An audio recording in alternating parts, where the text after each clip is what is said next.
withhold drinking water from migrants. The White House calls Governor Abbott's actions cruel and says it's putting both migrants and border agents in danger. 7:35 on Drive Time. If you go to Twitter's website, you won't see the blue bird anymore. There's just an X now. And that's the new name of Twitter. X was also projected onto the side of the company's San Francisco headquarters.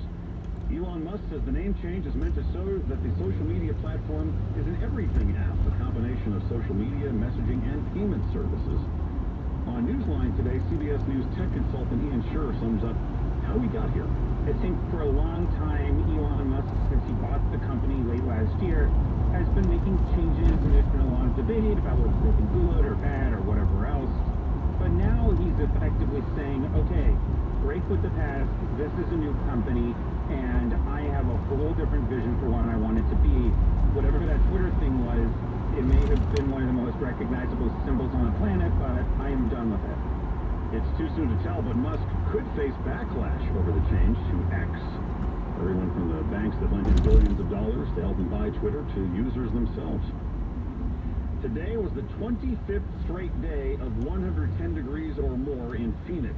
And that kind of heat's being felt all over the West this week.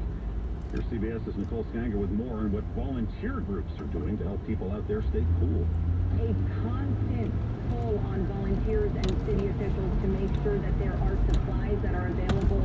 I visited a nearby hydration station, opened up the refrigerator at the Red Pantry, and it was completely empty. I spoke with a volunteer organizer who told me that refrigerator is emptied every 2 hours. And so you also have volunteers who are trying to shuttle and make sure that the services are in place to help those, especially the vulnerable.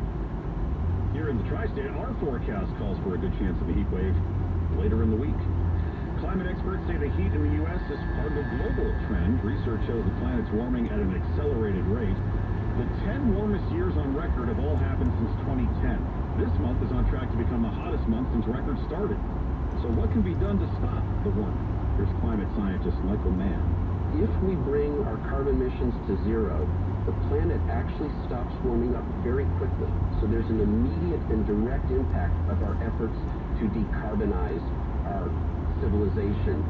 But, let's not be Pollyannish about this. We've got to bring carbon emissions down by 50% by 2030, all the way down to zero by the middle of this century, if we are to avert a catastrophic 3 degrees Fahrenheit warming.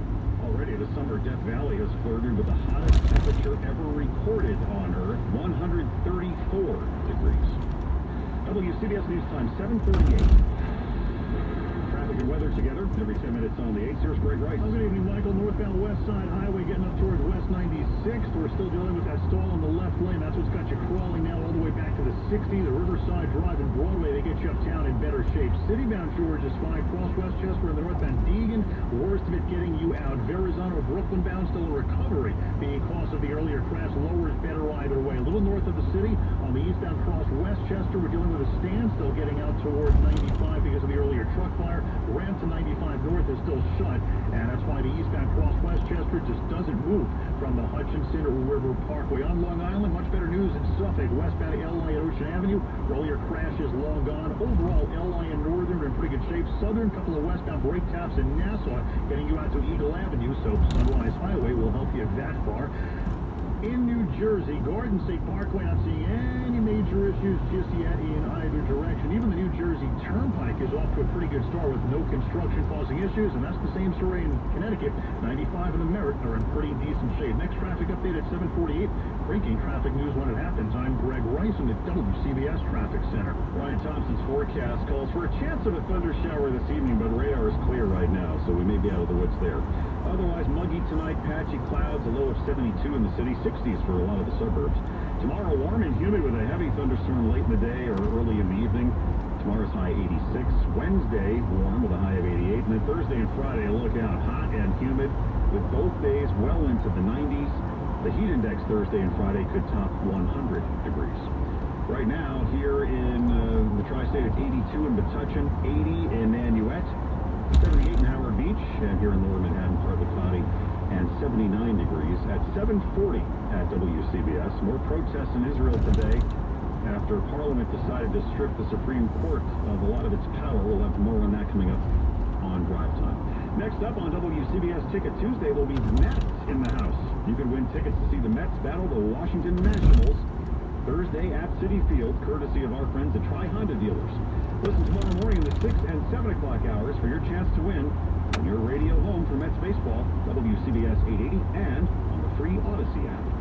This is an important notice to all U.S. taxpayers. The IRS is giving away billions of dollars in tax savings through a federal program called the Fresh Start Initiative to aid delinquent taxpayers. This initiative was established for anyone facing financial hardship and unable to pay their back taxes. Qualifying and enrolling in this program